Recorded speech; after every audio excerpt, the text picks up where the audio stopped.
अस्सलाम वालेकुम students, this is ताहा शाहिद। आज हम first year chapter number 7 permutation combination की बात कर रहे हैं। परमुटेशन कॉम्बिनेशन एंड प्रोबेबिलिटी ये एक ऐसा चैप्टर है जो कि अमूमन बच्चे जो हैं वो इंटर में नहीं पढ़ते। अमूमन टीचर्स जो हैं वो इस चैप्टर को छुड़वा देते हैं फर्स्ट ईयर के अंदर, कम इम्पोर्टेंट कह के इसे लीस्ट इम्पोर्टेंट कह के। लेकिन एप्टीट्यूड के अंदर इससे भी सवाल आ ही जाता है, तो हमें इसको एप्टीट्यूड में देखना पड़ेगा और हमें इसके बेसिक कॉन्सेप्ट को समझना होगा। भाई चैप्टर नंबर 7 में बात किस चीज़ की हो रही है? बेसिकली यहाँ पे बात हो रही है किसकी? काउंटिंग टेक्निक्स की। काउंटिंग कौन सी, मतलब ये कौन सी काउंटिंग है? ये वही सिंपल काउंटिंग नहीं है कि 1 2 3 4 5 6, ये उस काउंटिंग की बात नहीं हो रही है। थोड़ी सी एडवांस काउंटिंग है जिसके अंदर थोड़ी सी लॉजिक लगेगी, दिमाग मतलब आपको दिमाग का इस्तेमाल करना पड़ेगा काउंटिंग के लिए। मिसाल के तौर पे मैं एक बात करता हूँ कि मैं यहाँ पे डिफरेंट होल्स बना रहा हूँ।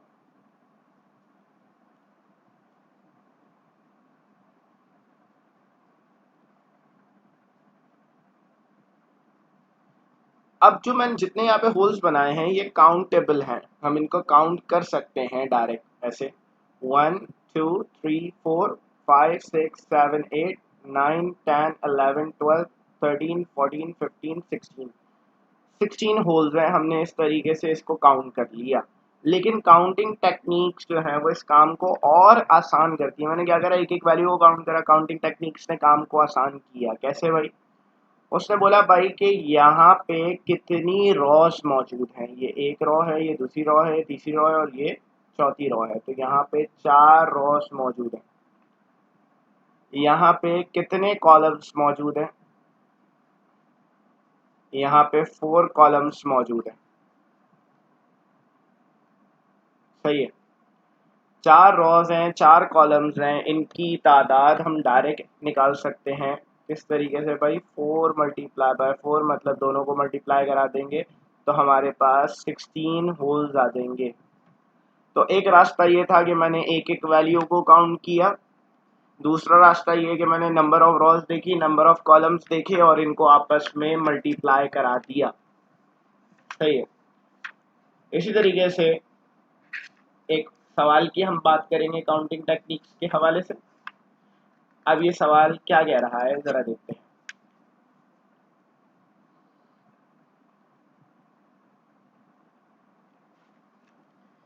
कहा जा रहा है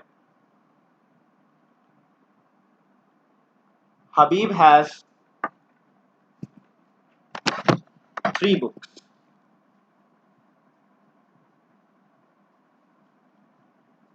सही है। एंड ताहा हैज 2 बुक्स।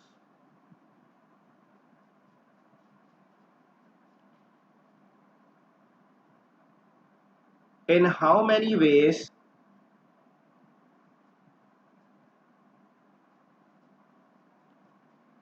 कैन दे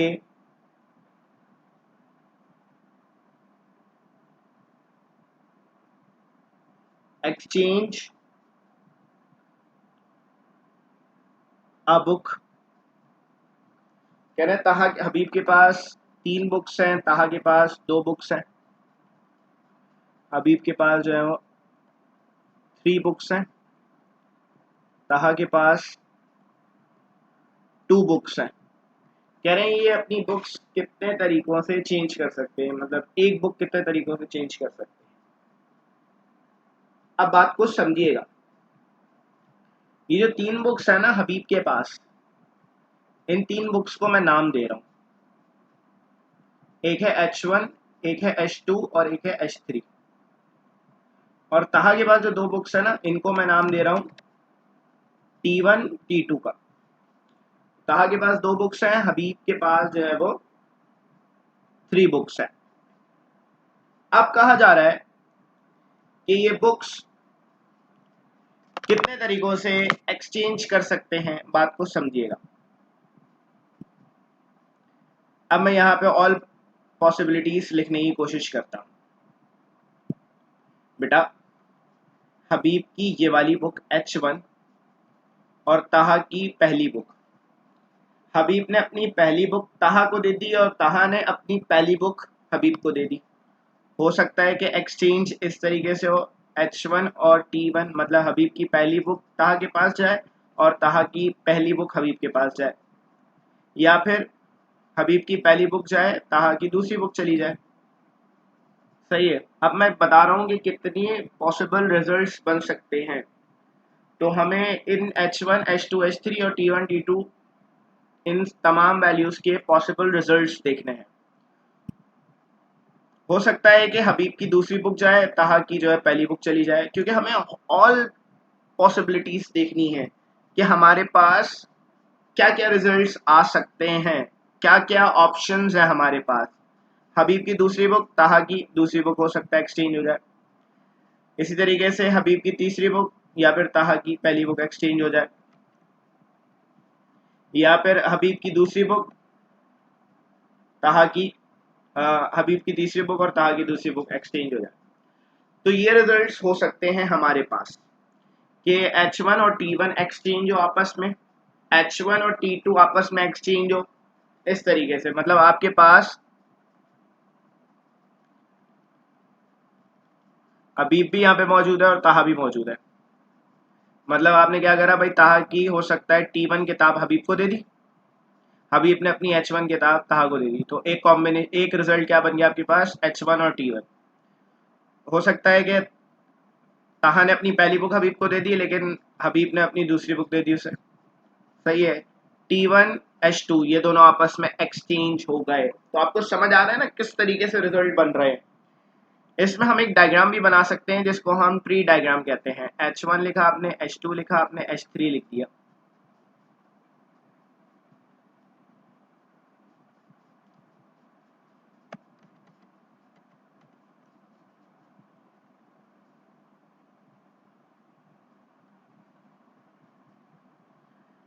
अब H1 के साथ दो रिजल्ट्स आ सकते हैं, T1 आ सकता है, T2। तो एक रिजल्ट हो सकता है H1 T1 और एक हो सकता है H1 T2, जैसा कि मैंने यहाँ लिखा है। फिर उसके बाद यहाँ पर आ जाए और यहाँ पर आ जाए, तो H2 T1, H2 T2, H3 T1 और H3 T2। तो आपके पास टोटल 6 रिजल्ट्स बने हैं और यही रिजल्ट्स आप डायरेक्ट भी निकाल सकते हैं नंबर ऑफ बेस। कैसे भाई, आप क्या करें, इन दोनों को आपस में एक्सचेंज, इनको ये दोनों आपस में एक्सचेंज कर रहे हैं किताबों को, तो आप क्या करें, दोनों रिजल्ट्स को आपस में मल्टीप्लाई करा दें तो आपके पास रिजल्ट क्या आ जाएगा, 6। ये दोनों को बेटा मल्टीप्लाई कब कराते हैं, मल्टीप्लाई कराते हैं जब भी आप सब में से एक एक चीज दे रहे हो। मतलब आपके पास दो सेट मौजूद है, H1 H2 और H3, T1 T2 और T3, सॉरी T1 T2, ये दो सेट्स मौजूद हैं। एक सेट ये रहा, एक सेट ये रहा। आप एक्सचेंज कर रहे हैं तो एक इसमें से चाहिए आपको और एक इसमें से चाहिए। मतलब आपको इस सेट में से एक चाहिए और इस सेट में से एक चाहिए, दोनों सेट्स में से एक एक वैल्यू चाहिए। तो आप क्या करेंगे, इनकी तादाद को आपस में मल्टीप्लाई कराएंगे रिजल्ट निकालने के लिए। सही है। तो बेसिकली मल्टीप्लाई कब कराते हैं, जब सवाल में एंड लिखा आता है, या फिर आप क्या कहते हैं, आसान अल्फाज में कहूं कि सब में से अगर एक एक आपको चाहिए तो आप हमेशा क्या करेंगे, इनकी तादाद को आपस में मल्टीप्लाई कराएंगे, जैसा कि मैंने यहां पर किया। अभी कुछ और सवालात की बात करूंगा तो आपका दिमाग जो है ना वो क्लियर होगा इस टॉपिक के हवाले से। एक और सवाल की बात कर रहा हूं। एक और सवाल क्या है, there are 3 highways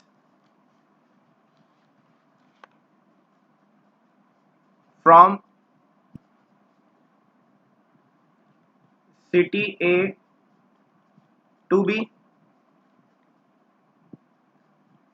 and 4 highways from city B to C by how many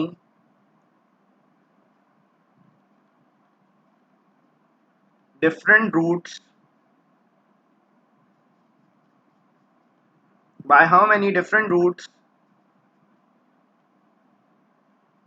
may one travel from A to C। अब देखो, बात को समझना। हमारे पास एक सिटी A है और एक सिटी B है और एक सिटी C है। अब मुझसे कहा जा रहा है मुझे A से B जाना है, तो A से B जाने के लिए मेरे पास 3 रूट्स हैं और B से C जाने के बाद मेरे पास 4 रूट्स हैं। 3 यहाँ पर रूट्स हैं और 4 यहाँ पर। तो यहाँ पे जो 3 रूट्स हैं, एक है R1, R2 और R3 मिसाल के तौर पर, और एक है S1, S2, S3, S4। अब मेरी बात समझिएगा, अगर बच्चों मुझे A से B जाना है तो A से B जाने के लिए मुझे कितने रूट्स का इस्तेमाल करना होगा? एक वक्त में मैं कितने रूट्स इस्तेमाल कर सकता हूं, कितने रास्ते इस्तेमाल कर सकता हूं? सिर्फ एक ही कर सकता हूं ना। मिसाल के तौर पे मेरे सामने अगर 3 हाईवेज हैं तो क्या तीनों हाईवेज से मैं एक वक्त में जा सकता हूं? नहीं जा सकता। तो मुझे क्या करना पड़ेगा? मुझे यहां से मुझे बेसिकली A से C जाना है B से होते हुए। तो मैं A पे जब आके यहाँ पे खड़ा हुआ तो मुझे B जाना था। मैंने कहा भाई A से B जाने के लिए मुझे इन तीनों रूट्स में से एक रूट सेलेक्ट करना पड़ेगा। मतलब मेरे पास A से B जाने के लिए टोटल 3 रास्ते हैं। इन तीनों रास्तों में से मुझे एक रास्ता सेलेक्ट करना है सिर्फ। B से C जाने के लिए मेरे पास 4 रूट्स हैं, तो इन चारों रूट्स में से मैं एक रूट सेलेक्ट करूंगा C जाने के लिए। तो मुझे इन चारों में से भी एक रूट सेलेक्ट करना पड़ेगा। मतलब मुझे इनमें से एक सेलेक्ट करना पड़ेगा, मतलब मुझे इनमें से एक सेलेक्ट करना पड़ेगा। तो दोनों में से एक एक सेलेक्ट करने का मतलब है कि दोनों की तादाद को हम आपस में मल्टीप्लाई कराएंगे, तो हमारे पास 12 रूट्स बनेंगे, 12 वेज बनेंगे A से C जाने के लिए। तो बात आपको समझ आ रही होगी कि दोनों रूट्स सेलेक्ट करने थे हमें वहां जाने के लिए। मतलब एक रूट हमें A से B जाने के लिए सेलेक्ट करना था, एक रूट हमें B से C जाने के लिए सेलेक्ट करना था। तो दोनों रूट्स में से मतलब A से B और B से C के लिए हमें रूट्स एक एक सेलेक्ट करने थे। तो हमने क्या करा, इनको आपस में मल्टीप्लाई करा दिया। आगे चलेंगे।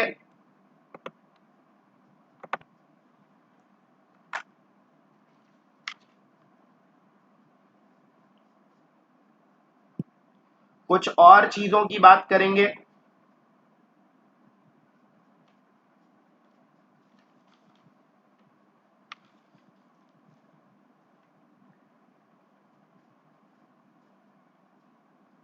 सही है भाई। In how many ways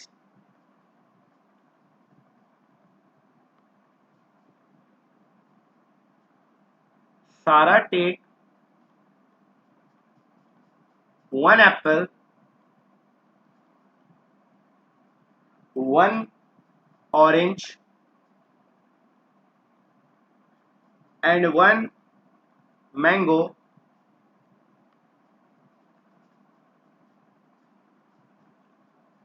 from a basket containing 4 apples, 3 oranges and 5 mangoes। ये सवाल वैसे दो तरीकों से हो सकता है, दूसरा वाला तरीका बाद में बताऊंगा, अभी बेसिक वाला तरीका बता रहा हूं। नंबर ऑफ वेज चाहिए बच्चों, एक एप्पल चाहिए, एक ऑरेंज चाहिए और एक मैंगो चाहिए। किस में से? 4 एप्पल्स में से, 3 ऑरेंजेस में से, 5 मैंगोज में से। इसमें से एक चाहिए, इसमें से एक चाहिए, इसमें से एक चाहिए, सब में से एक एक चाहिए। तो हम क्या करेंगे, इनकी तादाद को आपस में मल्टीप्लाई करा देंगे तो हमारे पास इसका रिजल्ट आ जाएगा। मतलब 4 मल्टीप्लाई बाय 3 मल्टीप्लाई बाय 5, इसका मतलब है कि इसका रिजल्ट हो जाएगा 60।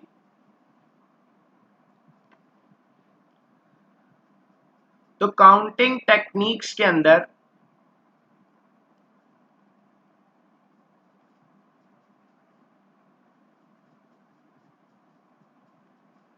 हम कुछ मेथड्स पढ़ते हैं जो कि काउंटिंग टेक्निक्स के मेथड्स कहलाते हैं।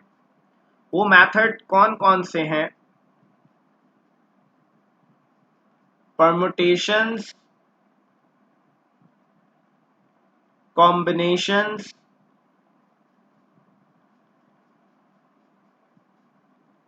प्रोबेबिलिटी। तो ये जो मेथड्स हैं, परमुटेशंस, कॉम्बिनेशंस, प्रोबेबिलिटी, ये काउंटिंग टेक्निक्स के मेथड्स हैं। इनको इस्तेमाल किया जाता है काउंटिंग के लिए, काउंटिंग को आसान बनाने के लिए। हम यहाँ पे अभी बात करेंगे किसकी? परमुटेशन की।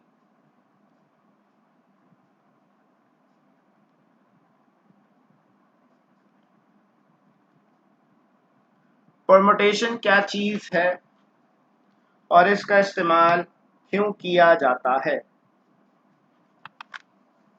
इसकी डेफिनेशन देखते हैं सबसे पहले तो। if n distinct objects are given,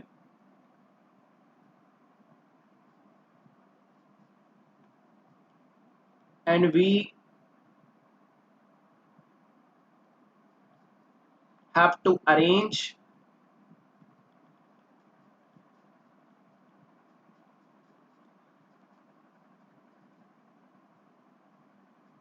R out of them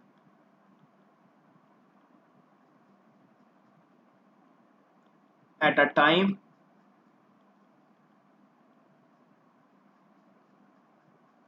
in which order is important,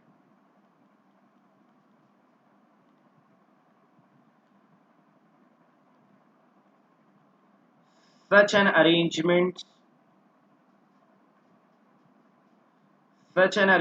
is called a permutation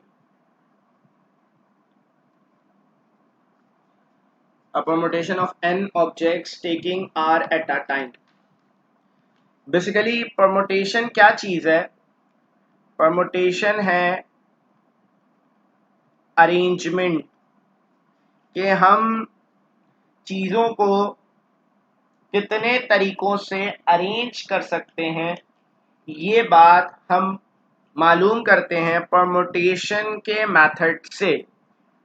basic सी बात करते हैं, आपके पास लिखा हुआ है ए बी सी। अब ये ए बी सी कितने तरीकों से अरेंज हो सकता है? आप इसको लिख सकते हैं ए सी बी, सही है। आप इसको लिख सकते हैं बी सी ए, आप इसको लिख सकते हैं बी ए सी, आप इसको लिख सकते हैं सी ए बी, आप इसको लिख सकते हैं सी बी ए। तो आप इनको अरेंज कर सकते हैं इस तरीके से। मतलब आप ए बी सी को कितने तरीकों से अरेंज कर सकते हैं? 6 तरीकों से। मतलब ये क्या कहलाएंगे, आपकी 6 परमुटेशंस। लिखा हुआ है ना यहाँ पे, order is important. Order is important का मतलब आप देख रहे हैं इन सबका ऑर्डर चेंज है। ऑर्डर चेंज होने का मतलब है कि इनकी अरेंजमेंट हो गई है। तो परमुटेशन के अंदर ऑर्डर मैटर करता है, ये बात आपको याद रखनी है। कॉम्बिनेशन के अंदर ऑर्डर मैटर नहीं करता। अगर मैं बात करूं तो ये कितने कॉम्बिनेशंस हैं, तो मैं कहूंगा कि ये एक कॉम्बिनेशन है। ये किसका कॉम्बिनेशन है, ABC का कॉम्बिनेशन है। लेकिन अगर परमुटेशन की बात करूं तो ये टोटल 6 परमुटेशंस हैं, 6 अरेंजमेंट्स हैं। सही है। तो आपके पास परमुटेशन का फॉर्मूला क्या है, NPR is equal to n factorial upon n minus r factorial. जब भी आपको n में से r वैल्यूज को अरेंज करना होगा तो आप इस फॉर्मूले का इस्तेमाल करेंगे। मिसाल के तौर पे आपके पास ABC लिखा हुआ है, कितनी वैल्यूज हैं, ये 3 वैल्यूज हैं और इन तीनों वैल्यूज को अरेंज करना है। तो हम इसको निकालते हैं 3p3। तो इसका मतलब हो जाता है 3 फैक्टोरियल अपॉन 3 माइनस 3 फैक्टोरियल। मतलब ये हो जाता है 3 फैक्टोरियल अपॉन 0 फैक्टोरियल। 3 फैक्टोरियल 6 होता है, 0 फैक्टोरियल 1 होता है और इसका रिजल्ट आ जाता है आपके पास क्या, 6 आ जाता है। तो आपके सामने मैंने इसको अरेंज करा तो रिजल्ट वहां पे भी 6 आया। जब मैंने इस फॉर्मूले से निकाला तो तब भी रिजल्ट क्या आ गया, 6। एक बात का खास ख्याल रखना है कि n जो है वो greater than equal to r होगा। n जो है वो कभी भी r से छोटा नहीं होगा, इस बात का आपको खास ख्याल रखना है। अभी इसके सवालात पे चलेंगे तो बात जो है वो क्लियर होगी। फॉर्मूले का इस्तेमाल देख लेते हैं जरा।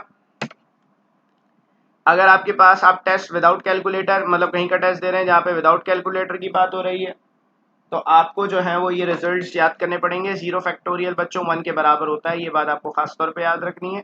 1 फैक्टोरियल भी 1 होता है। 2 फैक्टोरियल बराबर होता है 2 मल्टीप्लाई बाय 1 मतलब 2 के। 3 फैक्टोरियल बराबर होता है 3 मल्टीप्लाई बाय 2 मल्टीप्लाई बाय 1 मतलब 6 के। 4 फैक्टोरियल भी इसी तरीके से मल्टीप्लाई होगा तो 24 आएगा। 5 फैक्टोरियल जो आपके पास आता है 120। 6 फैक्टोरियल आ जाएगा आपके पास 720। फिर उसके बाद 7 फैक्टोरियल की अगर हम बात करें तो 7 फैक्टोरियल है हमारे पास 5040। फिर उसके बाद अगर हम 8 फैक्टोरियल की बात करें तो हमारे पास 40320 है 8 फैक्टोरियल। 9 फैक्टोरियल की बात करें अगर हम तो हमारे पास ये रिजल्ट है 362880। ये आपको याद रखना पड़ेगा फैक्टोरियल, ताकि आप लोग जो है वो अगर कहीं पर मतलब टेस्ट दे रहे हैं जहाँ पे कैलकुलेटर अलाउ नहीं है तो वहाँ पर आपको ये वैल्यूज याद रखनी पड़ेंगी। परमुटेशन के फॉर्मूले की ही बात कर रहा था मैं कि हमारे पास फॉर्मूला है NPR is equal to n factorial upon n minus r factorial.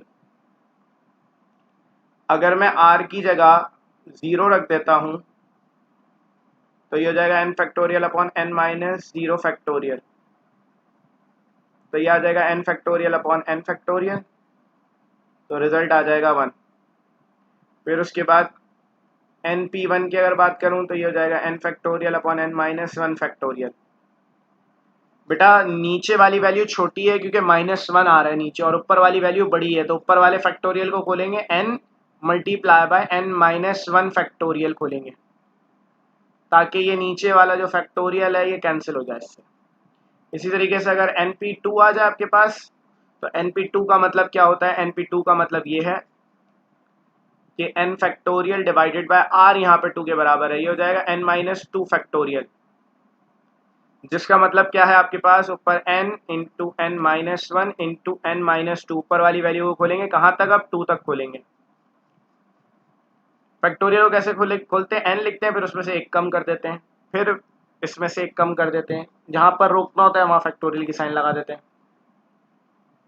तो हमारे पास इसका रिजल्ट ये आ जाएगा। तो इस तरीके से हम फैक्टोरियल वाली वैल्यूज को कैलकुलेट करेंगे। अब हम चलते हैं इसके सवालात पर। तो आपके पास बात करता हूं मैं एक सवाल की। परमुटेशन का पहला सवाल है,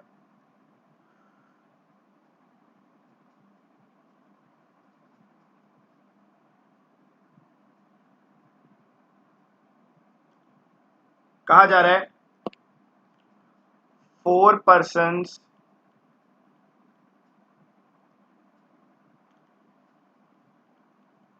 enter a first class railway compartment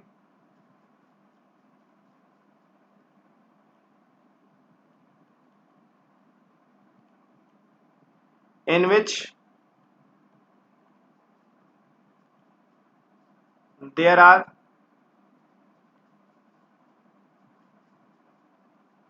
6 seats.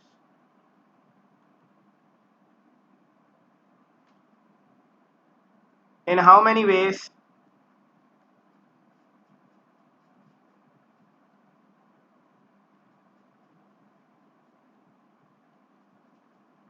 they can take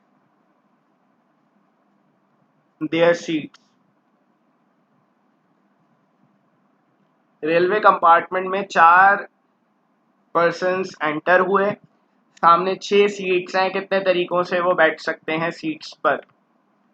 तो बच्चों इस बात को समझिएगा ज़रा। यहाँ पर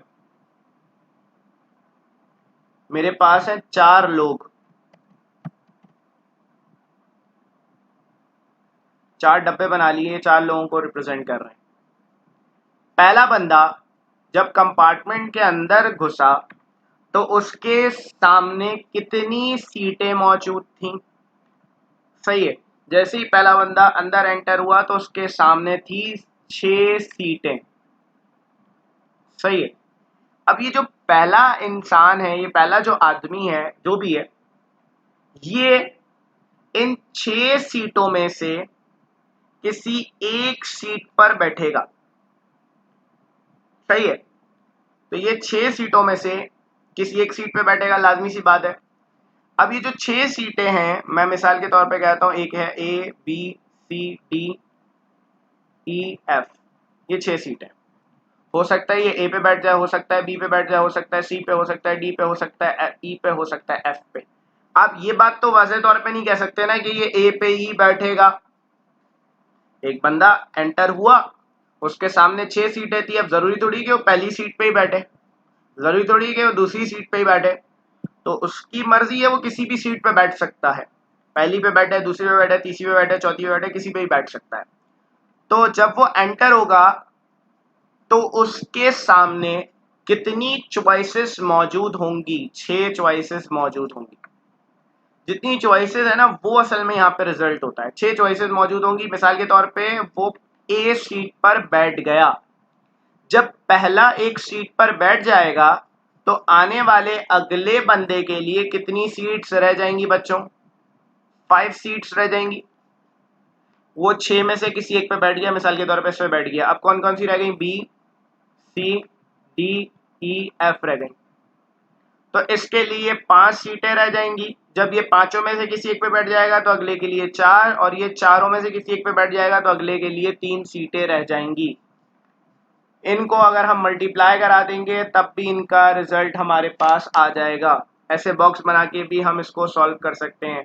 बॉक्स कितने बनाते हैं? हमेशा छोटी वैल्यू, यहाँ पे 4 लिखा हुआ है और यहाँ पे 6 लिखा हुआ है, 2 वैल्यूज दी हुई है, तो सबसे छोटी वैल्यू 4 है, तो 4 हमने बॉक्स बनाए।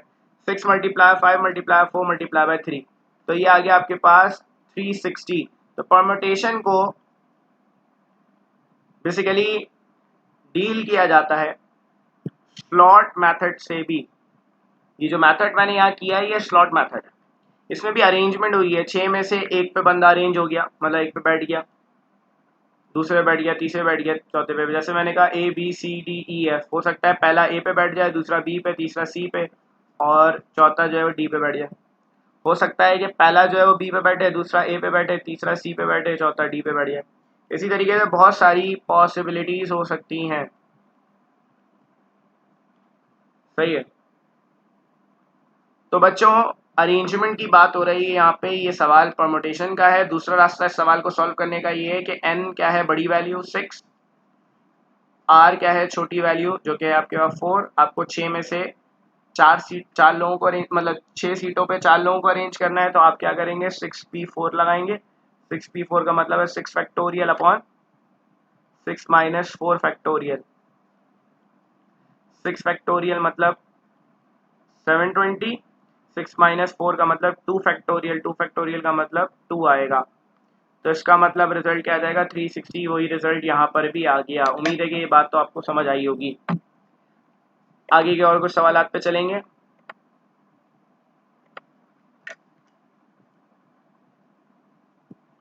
परमुटेशन का अगला सवाल,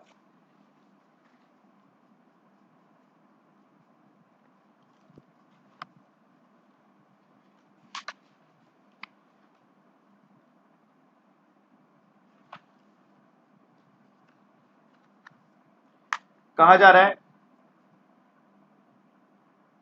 इन हाउ मैनी वेज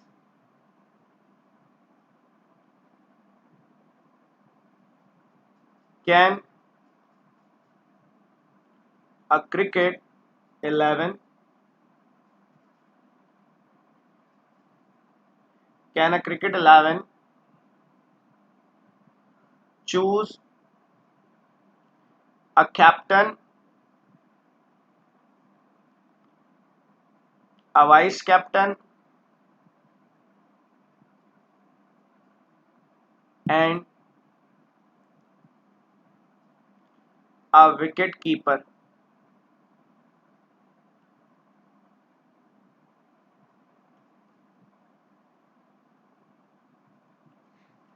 भाई cricket 11 captain, vice captain, wicket keeper कितने तरीकों से सेलेक्ट कर सकती है। स्लॉट मेथड से अगर ये सवाल करना है तो 3 डब्बे बना लो, क्योंकि आपको 3 पोस्ट देनी है ना। पहली जो है कैप्टन की है, दूसरी वाइस कैप्टन की है और तीसरी जो है विकेट कीपर की है। आ जाओ पहले पे, कैप्टन बनाना है हमें। 11 लोग हैं हमारे पास। कितने उम्मीदवार है कैप्टन के लिए? 11 उम्मीदवार हैं। इन 11 में से कोई एक कैप्टन बन जाएगा।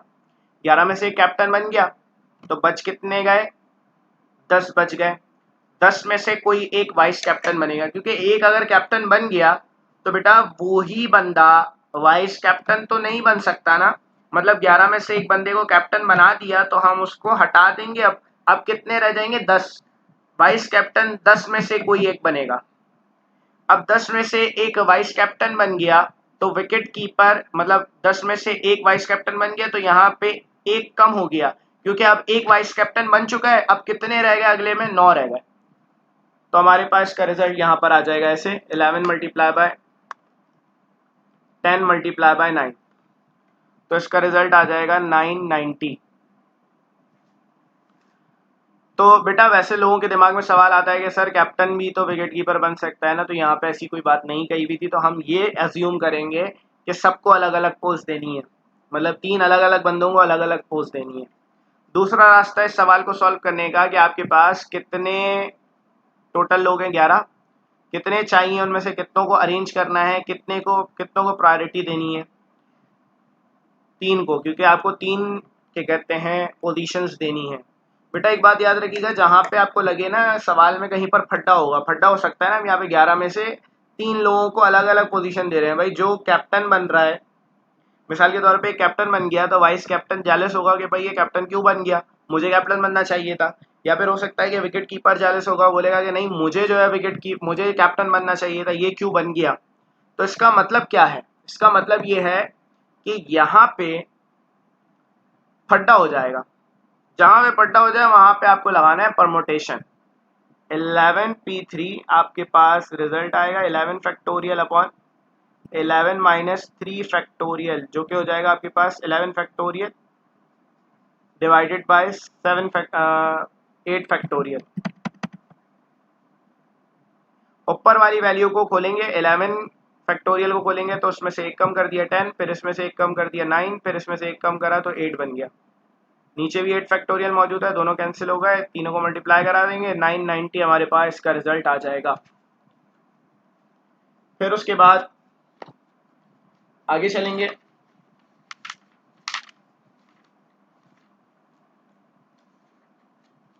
वैसे तो मैं एमसीक्यूज की मैंने वीडियो बना दी है, वो भी मैं इंशाल्लाह इसके साथ ही पोस्ट करवाऊंगा। तो इससे होगा ये कि आप लोगों को, क्योंकि जितने ज़्यादा सवालात परमुटेशन कॉम्बिनेशन के खुद करेंगे ना तभी ये समझ आएगा, वरना ये समझ नहीं आएगा, ये ऊपर से चला जाएगा। तो आपको जो है ना ज़्यादा से ज़्यादा सवालात इसके करने होंगे ताकि आपको ये पूरा जो है वो समझ में आ जाए आसानी से। अब मिसाल के तौर पे कहा जा रहा है अगले सवाल में,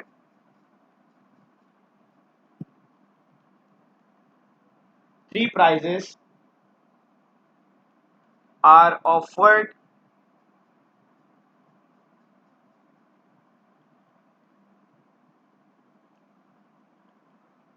to a class of 50 students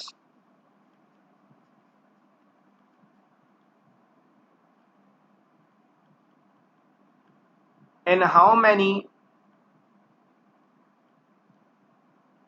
ways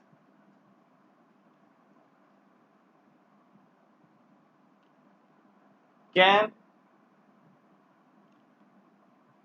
they be given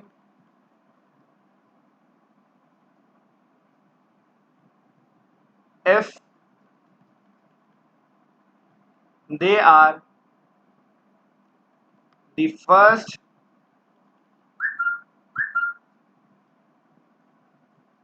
second,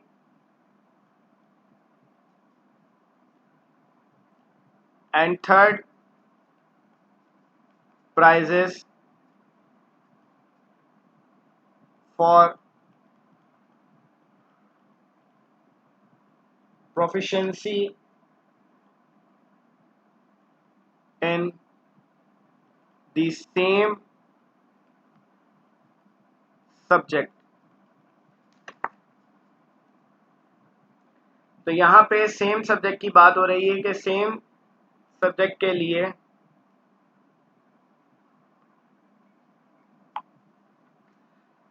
हमें प्राइज देना है फर्स्ट, सेकेंड एंड थर्ड का।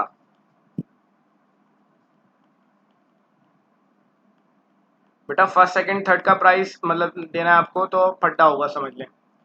तो बेटा 50 में से 50 में से किसी एक को फर्स्ट प्राइज मिल जाएगा। अब एक को फर्स्ट प्राइज मिल गया तो क्या उसी को सेकंड प्राइज मिल सकता है? नहीं मिल सकता।